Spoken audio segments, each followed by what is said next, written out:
Sometimes people challenge me and say, "Can you ever say anything nice about the president?" And I've done that now and then. He is actually presiding today over the awarding of a Medal of Honor to a recipient from the Afghan War. And I'll tell you what, I think that he is always at his best when he is doing those things.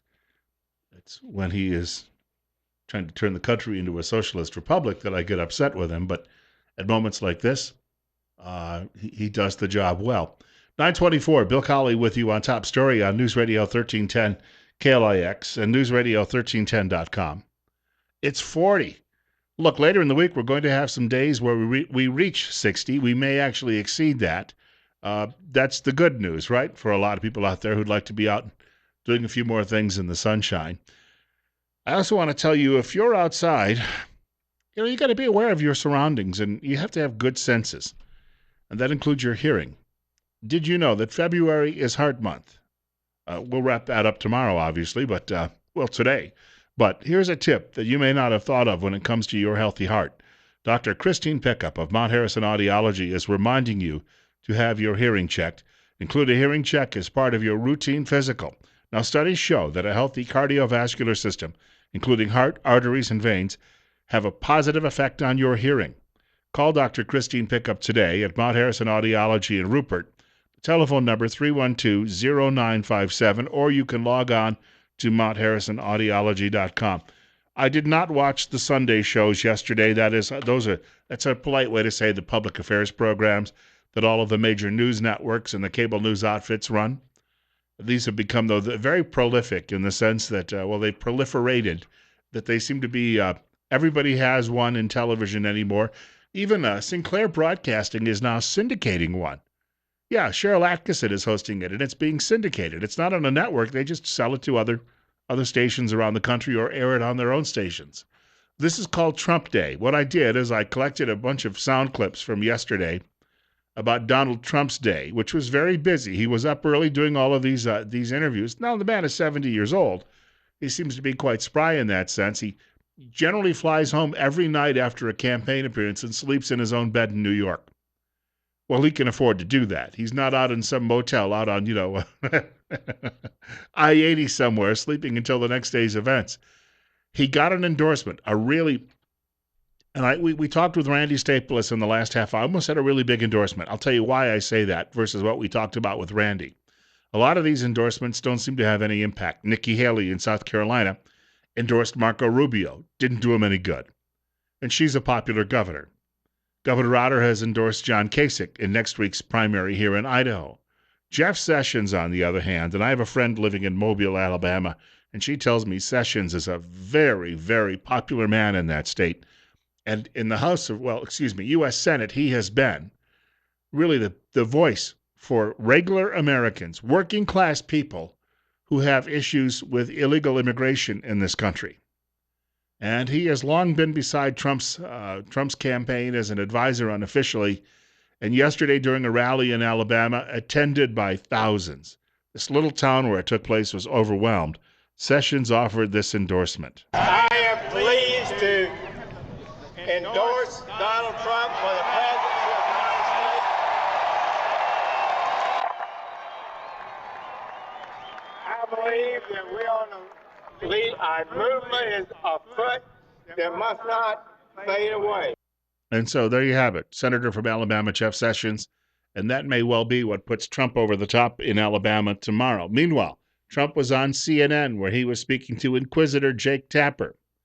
And Tapper said, you need to be condemning former Ku Klux Klansman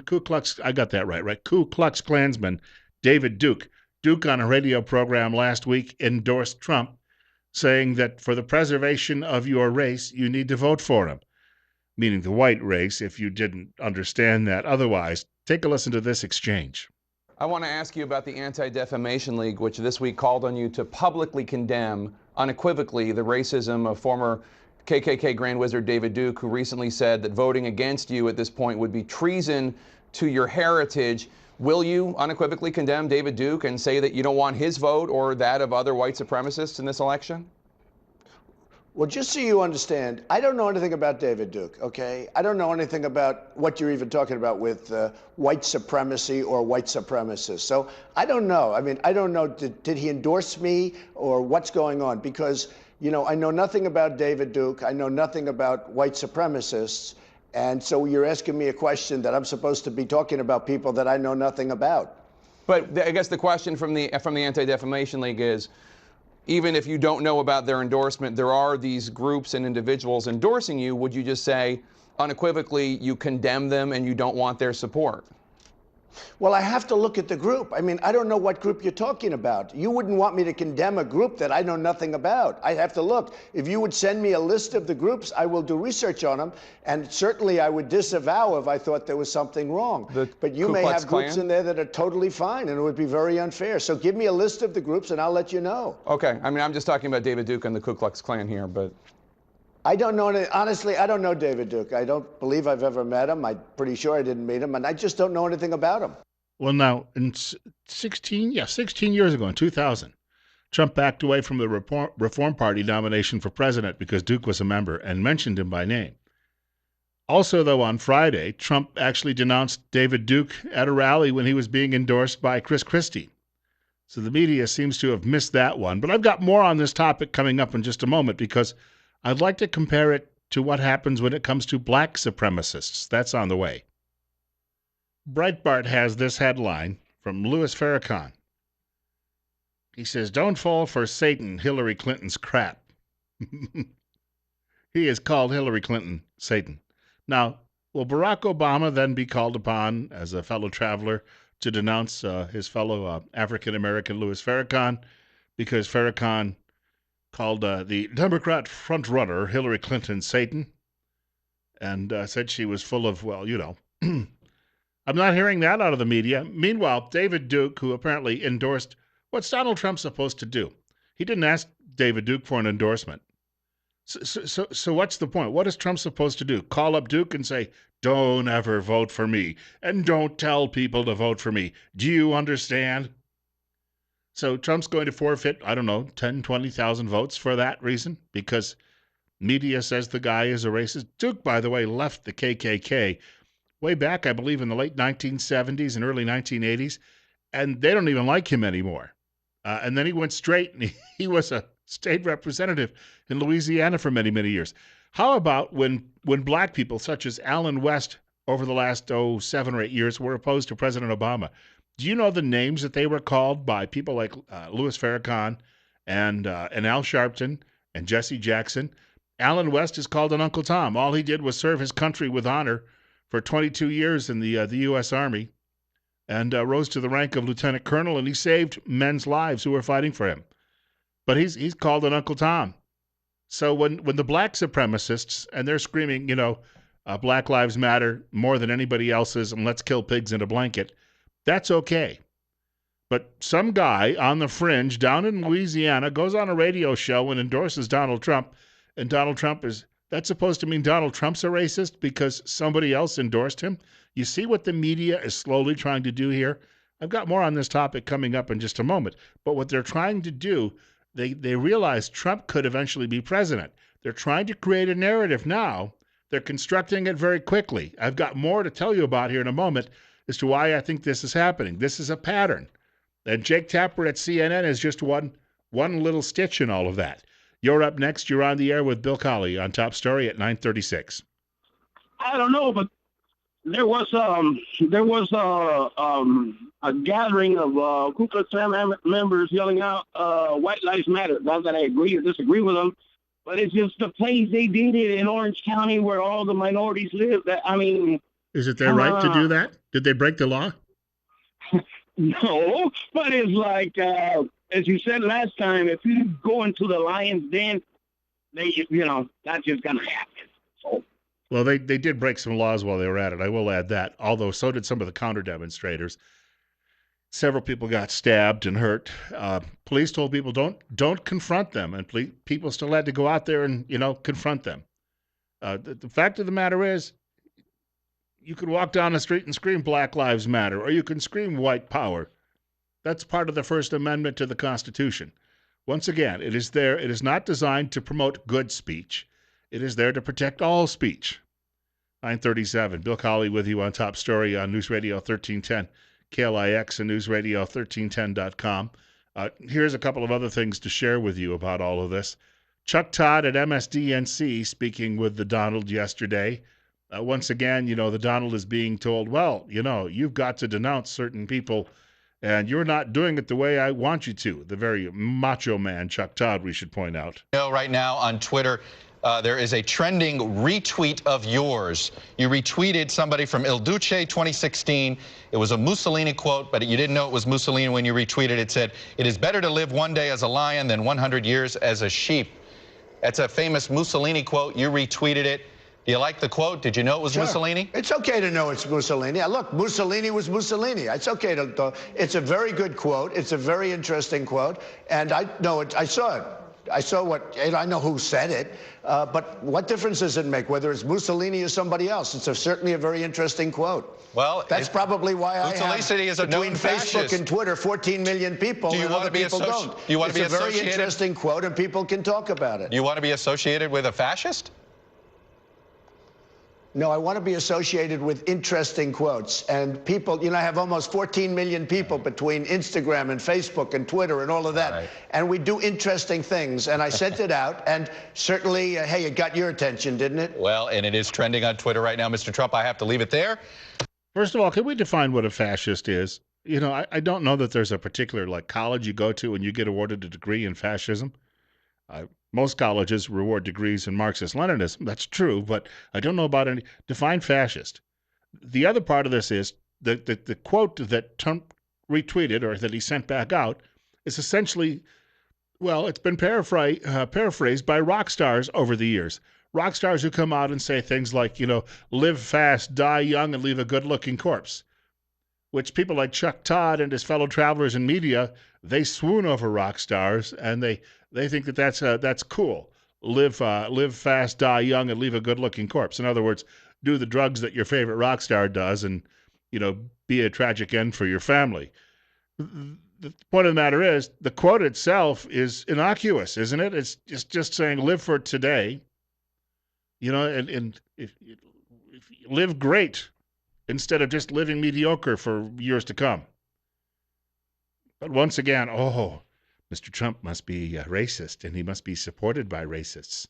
That latter comment, he is supported by racists. A poll from the New York Times, but unfortunately the Times only telling half the story. And the Times got called out by David Mastio, the liberal editor of USA Today. I'll share that in just a few minutes. You probably heard this if you were listening to anyone in mainstream media over the weekend. New York Times declares, 1 of every 5 Trump supporters believes that the Emancipation Proclamation was a bad idea. In just a moment, I'll tell you what the New York Times failed to tell you otherwise. First, though, I want to tell you about high desert meat processing right here in Twin Falls, Idaho, where one animal at a time is processed. What you bring in is exactly what you'll be getting back.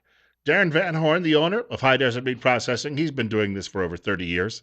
Visit High Desert Meat Processing on Facebook and see the reviews of other customers, or give High Desert Meat Processing a telephone call for all of your wild game and domestic processing needs. That's 734-9949. High Desert Meat does in-house smoking. Nothing gets shipped out. Specialty meats, brats, Polish dogs, hot dogs, kielbasa, summer sausage, salami, pepperoni, jerky, and more. USDA approved. Darren works closely with local beef growers and their programs to ensure quality meat. The number 734-9949. So you've got all of these people now. Apparently Donald Trump's a racist because David Duke endorsed his candidacy, even though Trump had nothing to do with that. Donald Trump forwarded a tweet, which was a quote from Benito Mussolini, or at least attributed to Benito Mussolini. In fact, no one is quite sure it originated with him. That I was reading up on that this morning. But it basically says, try to live your life greatly and maybe shorter than live your life mediocre and over a long period of time. In other words, the rock star's quote, very similar to that, the paraphrasing, live hard, die young, leave a good-looking corpse. Yet this has upset Lefty to no degree. And then the New York Times says that 1/5, that is 20% of Donald Trump's supporters, are racist because they believe the Emancipation Proclamation was a bad idea. Well, maybe they think that it should have also applied to the states in the North. It was only applied to the states in rebellion at the time. David Mastio, liberal editor of the USA Today, writing, and he is taking down his fellow travelers at the Times. Goofy poll, he writes, cited by the Times, reveals 29% of African Americans aren't sure that the Emancipation Proclamation was a good idea, and 40% of Hispanics agree. Wait a minute. Why didn't the Times tell you about that? In other words, Donald Trump supporters, fewer of them believe it was a bad idea than black Americans and Latinos. What? Well, there's more. Nearly 20% of Trump backers nationwide disapprove of President Abe Lincoln's Civil War executive order, according to the Times, freeing the slaves in the treasonous southern states, that is, the states that were in rebellion. But it didn't free them in Pennsylvania and New Jersey and New York and Ohio and Michigan. No, it didn't do that. But breaking down the results of a poll of 2,000 people's views, he writes, into little bits based on a few hundred answers is dangerous business. And then he gets into the meat of what he's talking about. Take a listen to this. Then make up your own mind. And then ask if the New York Times is treasonous. 15% of American Hispanics agree with those racist Trump supporters. The Emancipation Proclamation was a bad idea. A quarter of Hispanics are not sure.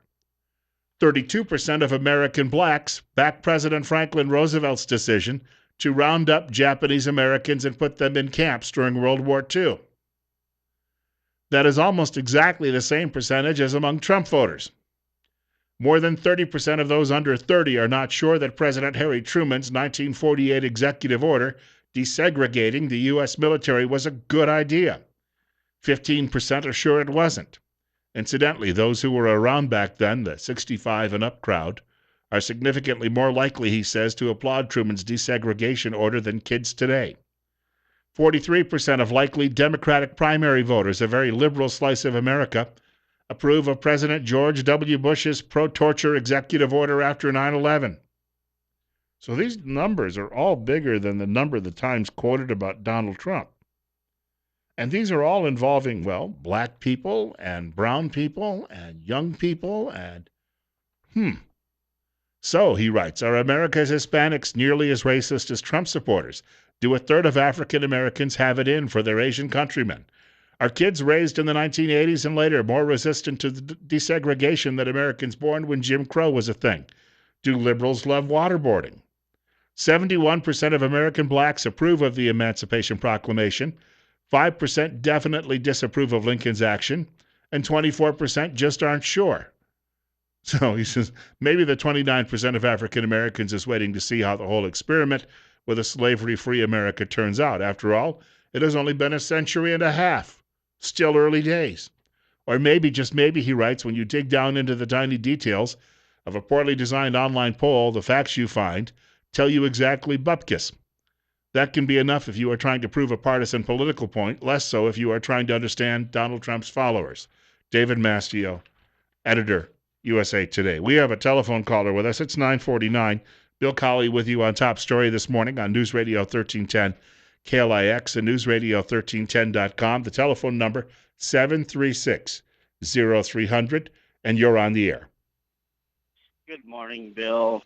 I think everybody better start buckling up their seatbelts because, I think the Democratic Party over the last, 5 years or so has almost achieved what they're looking for on a race wars. And as soon as there's a clear division between who's going to be running for president, they're going to bust out every racial thing they can to whip the people up even more than they are already. I mean, look what just happened this weekend in Salt Lake. I can't believe last year a black cop shot a white guy, and there was no following up from the news media whatsoever. And, of course, in Virginia, you had a black fellow shoot a young white rookie cop. She's dead. And, again, you will not see much in the way of Cop Lives Matter or White Lives Matter coming out of that. Right. It's all of that stuff. And two wrongs don't make one right. these guys are saying that they're not racist, but they'll flat admit just the color of your skin is enough to set them off. Is that not a definition of racism? I would say so. I would say so too. So for them to say that they're not racist is totally wrong. I think there's racism in a little bit in everyone, and we're a little racist against something. I mean, it's just natural.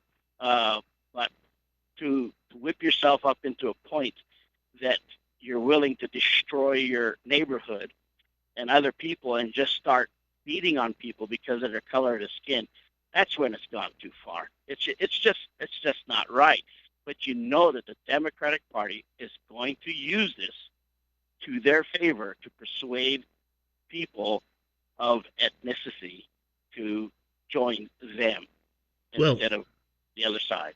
I thank you for the call. Yesterday, Selena Zito, who's a writer for the Pittsburgh, I guess it's called Post Gazette, she had a column. She went down to South Carolina and she talked to a family of black grocers. They've owned a store for generations. Most of their clientele happened to be black, and they were interviewing people at the store. And one fellow, longtime customer, said, "Well, I want you to know I did vote for Barack Obama, but he said I also voted twice for Nixon and twice for Reagan." He said, "And I hate being told that I'm going to vote one way because of the color of my skin." Amen. 952. You're up next. You're on Top Story. Yeah, I would like to say that I don't think that we're racist about a lot of things. I think we have prejudices against things based on behaviors of other people. And I would also like to know if you could review the Salt Lake thing that was mentioned. I did not hear anything about that. Thank you. Probably have to get to it tomorrow because I don't have a lot of time left in the program, and I've got another subject I was planning to touch upon before we wrapped up today. His point, though, about prejudices. Jesse Jackson said it many years ago that if he was walking down a city street late at night and there were two young black men walking down the street behind him, that he would be a nervous wreck. In other words, Jesse Jackson said two young black men would frighten him in that situation. Meanwhile, Hollywood is now involved in all of this because so few people of color, as they put it, got nominations for the Academy Awards, which took place last night. Well, let's review this. You've got a country of 330 million people. The population of what are called black Americans used to be 11, 12%, but they've gone about aborting about 50% of their children over the last 40 years. So their overall percentage of the actual population is down to about 8%. And actually, the Latin population has grown to 14% or so. So if you think about that, in any job or profession, if things are proportional, then maybe only 1 out of every 10 Hollywood actors is African American. And perhaps sometimes if you're playing a historical figure who was white, it requires a white person. And so just because you don't win all of the awards, but you feel that you should for some affirmative action reason, what if Leonardo DiCaprio actually was better in his acting than several other people? I'm not saying he was. I'm just throwing that out there. If you're driving down the road and you've got a pregnant wife and her water breaks, and you suddenly see a fork in the road and a sign says, "Hospital to the left, we practice affirmative action. Hospital to the right, we hire the best doctor available." Are you a racist because you turn right and you go to the hospital that hires the best available staff? What a ridiculous question. Meanwhile, Academy Awards last night, Chris Rock seemingly having some fun with all of this. Black comedian taking on those people who claim they were going to boycott the ceremony. But what happened this year? What happened? People went mad. Spike got mad, and Sharpton got mad, and Jada went mad, and Will went mad. Everybody went mad. It's quite like Jada got mad. Jada says she's not coming, protesting. I'm like, is she on a TV show? Jada's gonna boycott the Oscars. Jada boycotting the Oscars is like me boycotting Rihanna's panties. I wasn't invited. In other words, so what if you boycotted it? You weren't part of the ceremony. Go away. At least he had a good sense of humor about it. 9:55. Bill Colley with you on Top Story on News Radio 1310 KLIX and NewsRadio1310.com. Telephone number for reaching our program, 736 0300. That's 736-0300. Or you can reach me at bill.colley@townsquaremedia.com.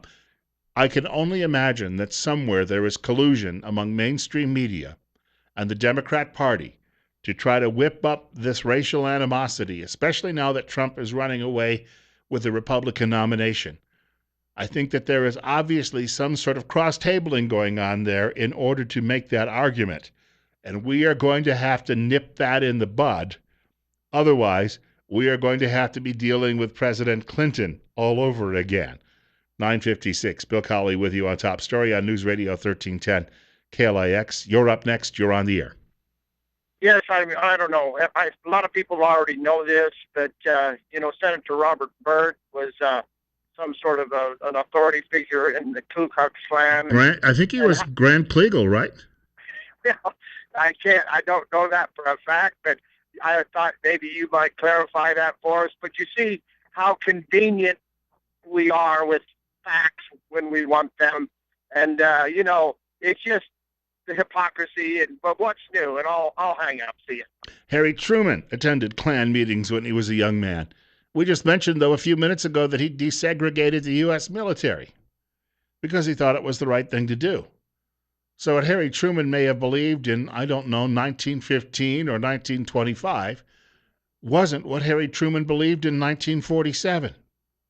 People do change. And I mentioned that about David Duke. Duke's message has greatly moderated over the years. When he was young and immature, he did a lot of stupid things, didn't we all? He's still very much a conservative, but when he says, you go out and vote for your race, the future of your race, he's just telling working class whites, they're coming for you. Liberals, they want to shut you up. They want to eliminate you. That's what he's telling them. Beware of this. They don't like you. They think you're all stupid people in flyover country. Now, over on even many conservatives would say, well, it's the inelegant way David Duke said it in endorsing Donald Trump. Again, if black people didn't vote for Barack Obama, not once but twice, they were called out and called Uncle Toms and race traitors. Why then isn't Mr. Obama asked to atone and to apologize? Because he would say, well, I had nothing to do with that. The media would go, oh, well, gosh, you're right, boss. Donald Trump has nothing to do with David Duke. Donald Trump has nothing to do with Benito Mussolini. Mussolini was dead before Trump was born. He was hanging around at a gas station. 9:58. Bill Colley with you on Top Story on News Radio 1310 KLIX and newsradio1310.com. Steve Millington scheduled to join us in the studio tomorrow. It's March 1st tomorrow. He'll be here from the Twin Falls County Republican Party, 1 week away from the state presidential primary. He'll also join us primary night in studio, just in case you didn't know. God willing, if the creek don't rise, they'll allow me to come back and do this all over again tomorrow morning between 8 and 10 o'clock. In the meantime, Rush Limbaugh following Fox News at 10 o'clock.